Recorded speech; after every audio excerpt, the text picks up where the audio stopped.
Estamos de regreso en la Noticia al Día, en la Noticia TV, canal 27.2, en la señal de Vez Cable. Recuerden que también pueden seguirnos en las redes sociales del diario La Noticia. Ahora vamos a tener una entrevista con el constitucionalista y analista político Ángel Delgado para hablar sobre el tema coyuntural. Doctor Delgado, ¿cómo está? Buenos días. Muy buenos días, muy agradecido por esta entrevista. Un saludo a todos ustedes en La Noticia TV y a los amigos que nos están viendo y escuchando a través del medio. A la orden. Doctor, primero, ¿qué le pareció o qué sensación le deja esta sentencia de 15 años de cárcel a un congresista, Guillermo Bermejo? Bueno, parece ser que hay todos los elementos probatorios que se han venido acumulando a lo largo de años. O sea, no es una cosa que ha nacido esporádicamente, de modo circunstancial, de modo que podría generar algún tipo de sospecha. Yo soy uno de los que creo que no hay que judicializar la política. Entonces, no es la posición política del señor Bermejo lo que a mí me preocupa, sino su actuación delictiva en tiempos en los cuales no era congresista y acciones que lo vinculan a Sendero Luminoso y al terrorismo. Eso es un delito en el Perú y ahí la labor de la policía, los servicios de inteligencia, del coronel Max Anahuamán y otros efectivos ha dado su fruto y finalmente después de marchas y contramarchas el Poder Judicial ha resuelto dictar esta condena por 15 años por los delitos de pertenencia a una organización terrorista para el señor Bermejo, independiente que sea congresista. Aquí no funciona la inmunidad porque esto es una causa, un delito que se habría cometido antes de haber asumido el mando, y por lo tanto no tiene que ver con lo que se conoce como el nombre de delito de función. Claro. Entonces, evidentemente, yo creo en la justicia, creo en la investigación policial que se ha llevado a cabo, y aquí no se trata, repito, de un acto que ha nacido ayer y en circunstancias rápidas como puede pasar en otras situaciones, y por eso creo que estamos ante una sentencia que en lo fundamental es justa y que busca pues perseguir a quienes son enemigos de la democracia y hoy se solapan dentro de ella con el ánimo de socavarla y liquidarla. Claro, doctor, una de las cosas que se cuestionan respecto al caso Bermejo es cómo digamos que en ese momento no había sido sentenciado, pero la gente se pregunta, ¿no? ¿Cómo es posible que una persona con esta investigación sobre afiliación terrorista termine ocupando una curul? ¿No? ¿Eso qué revela de parte de nuestra cultura electoral? Yo creo que hay una cosa que hay que decirlo con todas sus letras, aquí la causa de la demora tiene que ver a los procesos judiciales que se han hecho, que ha llevado a nulidades en dos momentos.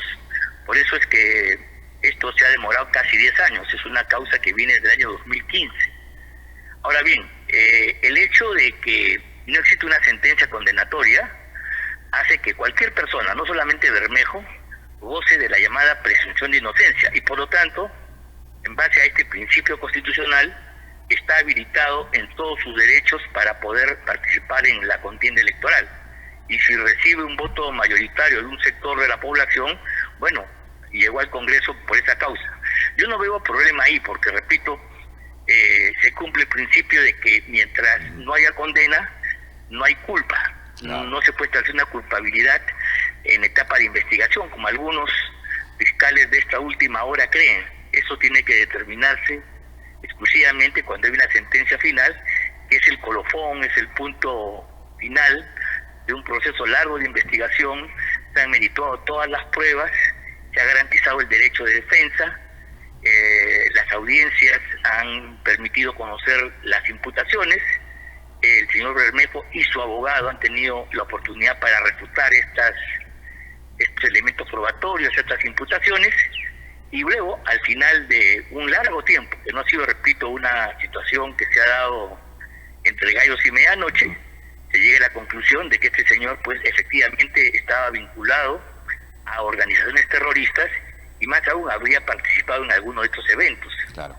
Hay filmaciones, hay documentación escrita hay fotografías que lo vinculan a los Quispe Palomino, y por lo tanto, al haberse determinado en sede judicial esta responsabilidad, la consecuencia es que el señor vaya a prisión y por lo tanto pierde el cargo de representación, porque repito, él no está protegido por una investigación judicial que se ha producido antes de que él haya sido elegido como congresista de la República. Claro. Doctor, cambiando de tema, la gestión del presidente Gerí tiene pocas semanas, ¿no? Pero digamos que él está dando una imagen de repente de protagonismo, de estar en actividad, digamos, también señalan algunos que es producto también de su juventud, que está en los operativos encabezándolos, y los ministros también vienen realizando ciertas actividades. ¿Cómo analiza usted este tema de la gestión que viene realizando este gabinete? A ver, yo le doy al gobierno del señor Gerí, a su gabinete, el beneficio de inventario, el deseo de que haga las cosas lo mejor posible, porque de por medio está la salud de la República del Perú. Entonces, yo soy un creyente de que los gobiernos democráticos tienen que cumplir sus funciones para que la República se estabilice y logre los objetivos de darle pues satisfacción a las demandas de todos los peruanos. Esos son mis votos. Ahora, yo sí, en realidad no me rindo, ni creo además que las acciones publicitarias puedan sustituir a las políticas concretas para solucionar los problemas. Creo que el señor Gerí ha ingresado, a diferencia de Boluarte, con una campaña publicitaria interesante, que desde el primer día lo llevó a los penales por la noche, inclusive ha pintado una imagen en manga de camisa, como si estuviera trabajando.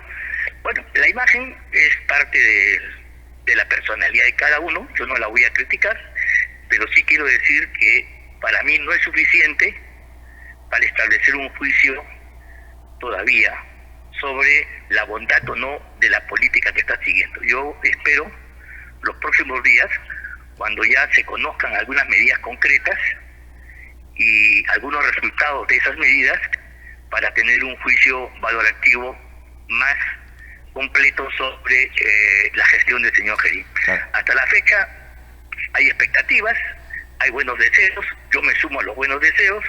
Efectivamente hay un estilo distinto al de la señora Boluarte, pero eso no lo hace mejor. El hecho que la señora Boluarte se haya recluido y haya tenido un tono hosco hacia la prensa y se haya escondido y etcétera, etcétera, no, y que más bien señor Gerí haya tenido una política más de vinculación con los medios de prensa, que comunique más y que haga algunas gestiones para reforzar la idea de que él está luchando por la seguridad ciudadana.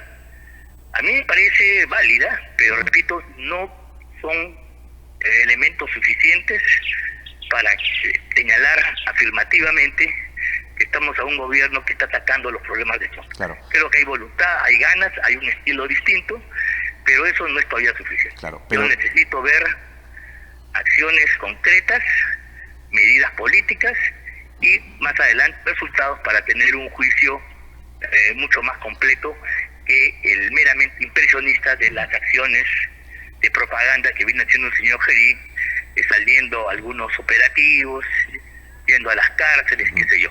Ahora, todavía eso no es suficiente, creo yo, no es suficiente. Doctor, pero desde el punto de vista comunicacional, tampoco es que, digamos, la presidenta Dina Boluarte le haya dejado la valla muy alta, ¿no? Bueno, pues claro, por eso le digo, la señora optó por el ostracismo, por esconderse, optó por jugar a las escondidas, violentando un principio republicano que es el de gobernar de cara a la opinión pública, ¿no? Entonces claro, ella tenía ese estilo y por lo tanto las acciones que hace Gerí, distintas en ese sentido, las estamos dando una valoración especial. Lo que yo simplemente no estoy criticando esas acciones, lo que digo es que no son suficientes para establecer un juicio de valor definitivo sobre la gestión del señor Gerí. Todavía tiene 2 semanas y media, y si bien hay un estilo distinto, hay una mejor comunicación con la prensa, hay una suerte de acciones que denotan una preocupación por los problemas, cosas que no hizo la señora Boluarte, pero eso todavía no me permite a mí establecer un juicio valorativo definitivo sobre su gestión. ¿Y hasta cuándo cree? Sí, todos los éxitos, le deseo todos los éxitos por el bien del país. ¿Y hasta cuándo cree usted que le dure esta luna de miel al presidente? Yo creo que tampoco esto es muy largo, porque primero al señor Gerí no se le puede pedir grandes cosas, porque es un gobierno de transición, un gobierno puente, cuya función esencial es garantizar la transparencia democrática. Esa es la primera tarea que tiene que llevar a cabo, sin sobresaltos, sin angustias, sin violencia. Él tiene que erradicar, por ejemplo, todos los elementos violentistas que puedan empañar la campaña electoral próxima. Hemos visto, por ejemplo, ya acciones en Puno contra un candidato y agresiones, amenazas de muerte que, como por ejemplo en el caso del hermano país del Ecuador, podrían darse, tienen que ser erradicadas. Eso lo tiene que garantizar el gobierno, que la consulta popular a través de las urnas se dé en las mejores condiciones de seguridad, sin duda alguna. No tengo ahí al respecto, claro. No hay duda al respecto. Y la otra tarea, para garantizar justamente la transferencia, es atenuar, es apagar en parte por lo menos la violencia criminal, de modo tal de que esta no siga siendo el azote que golpea a los peruanos en todo nivel. En nivel económico, político, social. Creo que el gobierno tiene que tomar algunas medidas que por lo menos frenen y hagan ver a la ciudadanía que estamos yendo por un camino distinto y mejor, sobre todo. Camino distinto y subrayo mejor que lo que pudo hacer en los 2 años y medio la señora Boluarte desde su gobierno. Claro, doctor, usted mencionaba el caso del precandidato Philly Butters, que fue, digamos, blanco de una emboscada y una agresión en Puno. ¿Usted considera que este tipo de acciones, de situaciones se van a repetir durante la campaña para ciertos candidatos? Yo espero y confío que no, porque si las elecciones van a estar marcadas por el signo violento que hay en la vida económica y cotidiana del país, esas elecciones no van a tener entonces el marco de tranquilidad y sosiego para que las personas, los pueblos, elijan con racionalidad a sus autoridades. Entonces, esto hay que erradicarlo. Lamentablemente no se puede permitir, por ejemplo, de que sea una consigna de ningún grupo político de que aquí no viene, o sea, que a una parte del territorio peruano, claro, ¿no?, determinados candidatos por sus opciones no puedan participar, no puedan ir. El Perú es de todos y la democracia es un sistema que exige la concurrencia de todas las ideas y todas las posiciones para que el país entero finalmente elija. Claro. Este tipo de medidas prepotentes de las izquierdas en Puno, ¿no?, que algunos saludan incluso, son lo más antidemocrático del mundo. Porque en lugar de incentivar el debate, el esclarecimiento, el choque de ideas como corresponde, está poniendo cotos. Porque si mañana los izquierdistas de Puno van a poner una valla, un veto a la participación de otros candidatos porque lo consideran de derecha, entonces habría que hacer lo propio en otras partes del país. Claro. Y por esa línea, como usted comprenderá, las elecciones serán cualquier cosa menos un espectáculo democrático y libre. Claro, no es nada por democrático. Eso, la acción del gobierno y de la Policía Nacional, los servicios de inteligencia, tienen antes que nada erradicar la violencia social, que se ha infiltrado en la política también, para garantizar una transferencia democrática en las mejores condiciones. Esa es la gran tarea del gobierno de Gerí y su gabinete. Ahora, doctor, cambiando de tema, hace algunos días, el Tribunal Constitucional terminó anulando el caso de Keiko Fujimori por el caso Cócteles, ¿no? Y sí, esto de alguna manera quedó o dejó mal parado al Ministerio Público, especialmente a este equipo especial Lavajato con Rafael Vela y José Domingo Pérez a la cabeza. Y desde ya se está pidiendo que, si es que debas seguir existiendo este equipo especial, ¿usted va también por la línea de que se debería levantar este equipo? Es un equipo que ha fracasado. Mire, antes de este pronunciamiento del Tribunal Constitucional, el fracaso de Pérez, Vela y todo su equipo el fracaso es ostensible. El hecho que pase 10 años y el juicio oral no se puede iniciar porque ha sido anulado y todo ha vuelto nuevamente a formular una nueva acusación, está revelando que aquí se ha trabajado sin inteligencia, sin vocación de justicia, y se ha cometido un conjunto de actos arbitrarios que están siendo señalados por distintas personas y por las sentencias de los tribunales y también el Tribunal Constitucional. Entonces, la labor negativa de Pérez, Vela y compañía ya estaba marcada con anticipación. Yo soy de los que creo que hace rato ya el Ministerio Público, me refiero a su cabeza, a su dirección, a la Fiscalía de la Nación, a la Junta de Fiscales Supremos, debe intervenir y poner punto final a esta farsa de investigación que luego de tanto tiempo no llega a ningún puerto, y que su única acción aparentemente justiciera es haber conseguido prisiones preventivas que son totalmente inconstitucionales, porque no ameritan culpabilidad, sino simplemente condiciones para que se lleve a cabo la investigación. Y aquí entonces yo puedo decir con claridad de que se ha metido a la gente presa hasta por 3 años, cuando recién se iniciaba la investigación, en base al supuesto de que se iba a producir interferencias y bloqueos. Este tipo de justicia no es justicia.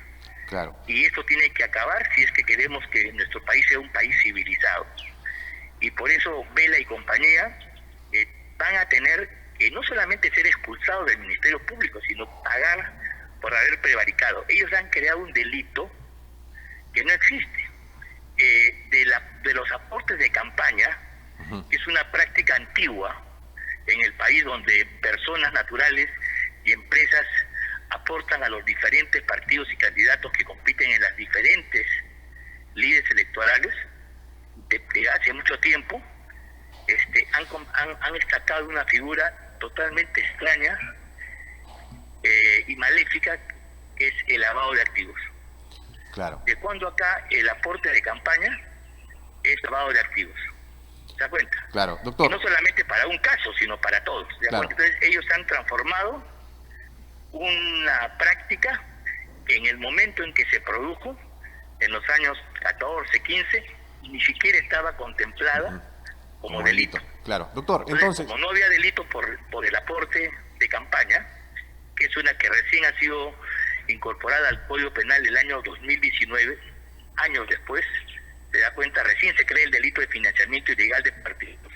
Claro. Han tenido que usar esta figura maléfica de lavado de activos, y el Tribunal Constitucional ha dicho una cosa que nosotros, un grupo de abogados, habíamos dicho hace mucho tiempo, que no se podía perseguir a la gente, investigarla, si es que el delito no está tipificado como tal en el ordenamiento jurídico, y que una cosa son los aportes de campaña, que se declaran o no, eso es una cosa distinta, y otra cosa es que considere que hay lavado de activos, porque el lavado de activos implica que hay un delito, como por ejemplo la trata de blancas o el narcotráfico, y entonces los partidos políticos, en lugar de competir en la lista electoral, se convierten en lavadores, blanqueadores de ese dinero negro.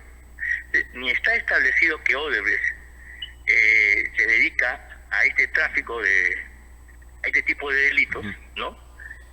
Sus delitos de corrupción tienen otra naturaleza, por lo cual están también siendo investigados, pero no son delitos que conllevan la figura de lavado de activos. Claro. El lavado de activos es una práctica, como el narcotráfico, el dinero negro que sale de esta actividad criminal se limpia, se blanquea. Por eso se llama lavado de activos. Doctor, el dinero se lava. Y si el caso, la digamos verdad que... es que en una campaña electoral esto simplemente no sucede. Claro. Estamos ante aportes de campaña y punto. Claro. Doctor. El hecho que no se declaren en ese momento no era delito. Hoy sí lo es, en virtud de la ley que ha introducido el Código Penal, pero eso es a partir del año 2019 recién. Claro. Doctor, pero si se sabía que el caso cojeaba por el tema del lavado de activos, que por ahí no debería ir la acusación, ¿por qué cree usted que se insistió de parte del Ministerio Público, del equipo Lava Jato, con lavado de activos y sabía que se iba a caer. Bueno, lo que pasa es de que hubo un momento en que el país entero, salvo muy pocos abogados y académicos, salimos en defensa de los principios jurídicos del derecho penal y señalamos que no se podía inventar delitos para casos que no lo son. Por ejemplo, alguien atropella a una persona y pierde la vida. ¿Eso es un delito? Sí, es un delito. Pero eso no es un asesinato, hecho con crueldad, con alevosía y ventaja. Es un delito culposo, se ha producido en el marco de un accidente. Y en consecuencia, el Código Penal establece, primero, figuras distintas y penas también diferentes. Si mañana nosotros un accidente lo vamos a convertir en un crimen de primer grado, evidentemente estamos falseando la realidad, y eso es lo que ha sucedido en el Perú. Aquí se ha usado la figura de lavado de activos, ¿no? Para nombrar situaciones que no lo eran. Claro. El financiamiento de partidos tiene su propia lógica. Claro. Ahora, puede darse, puede esconderse, puede no declararse, pero en todo caso estamos ante el lavado de activos. Incluso cuando se ha incorporado en el Código Penal la figura de financiamiento ilegal de partidos, las penas no pasan de 8 años y la pena regular es de 6 años. O sea, en ningún caso se hubiera podido dictar prisiones preventivas de 3 años como las que hizo el señor Domingo Pérez y Vela. Que en cambio el lavado de activos es un delito gravísimo porque está vinculado al narcotráfico, a la trata de blancas, tiene esas características, ¿se da cuenta? Claro, doctor. Entonces, aquí lo grave es cómo se ha usado, ¿no?, figuras penales que no corresponden para castigar acciones que en su momento no eran delito, y si lo hubieran sido, no hubieran tenido el tratamiento ni las penas que se le da para una cosa tan grave como el lavado de activos. Claro, doctor, entonces usted ha mencionado al fiscal José Domingo Pérez, que ha sido bastante efusivo en sus intervenciones y declaraba, incluso algunos señalaban que hasta mostraba una postura política. ¿Usted considera que finalmente a José Domingo Pérez se lo terminó comiendo el personaje? Sí, yo creo que en realidad esta gente son unos fantoches. Primero que han fracasado, porque ni siquiera han podido, ellos, la figura ha sido tan burda que no han podido demostrar el lavado de activos. Porque, por ejemplo, se ha metido a gente como el empresario, bueno, ha habido empresarios que compraban una tarjeta para una cena, ¿no?, a $100, $200 para la campaña electoral, ¿ya? Entonces, decir que eso es parte del lavado de activos es una barbaridad. Uno en una campaña generalmente da aportes pues al grupo de su preferencia, ¿no? Y eso, ¿de dónde trae que el lavado de activos? ¿Qué se está lavando? Si yo de mi plata, de mi cuenta, estoy dando un dinero que además que tampoco es mucho para la campaña electoral, ¿no? Sí. ¿Qué estoy lavando ahí? Claro. No estoy lavando nada. Entonces, ahí esto se ha hecho con mucha mala leche, porque lo que se quería era meter preso y destruir a los partidos democráticos. Es una campaña desde la izquierda y el caviaraje para destruir a los opositores, eso ha quedado claro. Esto es lo que nosotros hemos llamado la judicialización de la política, y la judicialización se hace además con mala leche. Claro, doctor. Porque las conductas no se enmarcan dentro de los tipos legales existentes, sino se inventan delitos para situaciones que, repito, no son delictivas. Claro, doctor, la última. Ya desde Fuerza Popular han dicho que van a evaluar si es que toman alguna acción contra estos fiscales. Lo más probable es que se pida una indemnización por daños y perjuicios, ¿no? Y bueno, sumado a los gastos que se debe haber hecho del equipo especial Lavajato, solamente en este caso, ¿cuánto cree usted que le puede haber costado al país la labor de este equipo que finalmente se tira al agua, ¿no? Sí, pues, o sea, el volumen de dinero es inconmensurable, la pérdida de tiempo, hemos generado coyunturas mentirosas que le permitió, por ejemplo, a Vizcarra hacer sus trapacerías mientras el espectáculo se daba en los tribunales. O sea, todo esto es una cortina de humo para que Vizcarra y su gente roben a granel a manos llenas y como han querido. Pero además de eso, hay que decir de que aplicar normas que no corresponden, inventar delitos a situaciones que no lo son, constituye, de acuerdo a nuestro Código Penal, un delito, el delito de prevaricato. O sea, yo creo que Vela y Pérez y los demás fiscales no solamente incurren en faltas administrativas, no solamente le han hecho perder enormes cantidades al Estado peruano, no solamente han hecho el ridículo nacional e internacional, sino también tienen un comportamiento delincuencial, porque un juez y un fiscal no puede, pues, dice el Código Penal, no puede aplicar a una situación, no puede a hechos determinados imponerle un delito que no está tipificado como tal o ha sido derogado ya. El prevaricato justamente es torcer el derecho y aplicar delitos que no corresponden a los hechos en sí. Bien. Y esto es un delito, repito, de acuerdo al Código Penal. Bien, doctor. Siempre es un gusto conversar con usted, bueno, y esperamos tenerlo en una nueva entrevista. Muchas gracias. Por supuesto, muy agradecido, un fuerte abrazo, saludos, gracias. Bien, estuvo con nosotros el constitucionalista y analista político Ángel Delgado, con quien hemos hablado no solamente del caso de los fiscales, sino también del caso Bermejo, ¿no? Él señala que, bueno, pese a los indicios que había, la elección de Bermejo no se podría cuestionar porque en el momento en que fue elegido como congresista no había una sentencia condenatoria. Lo cierto es que Bermejo ha sido condenado a 15 años de cárcel y va a estar en el penal hasta el 2040. Y sobre el caso Cócteles que se cayó, simplemente señala que hubo un acto de prevaricato de parte de los fiscales del equipo Lavajato por, digamos, proponer o acusar a organización política, a Fuerza Popular, de un delito que en ese momento no lo era, ¿no? El delito de lavado de activos por los aportes de campaña. Vamos a ver cómo se mueven estos dos casos, bueno, y estaremos atentos a la coyuntura.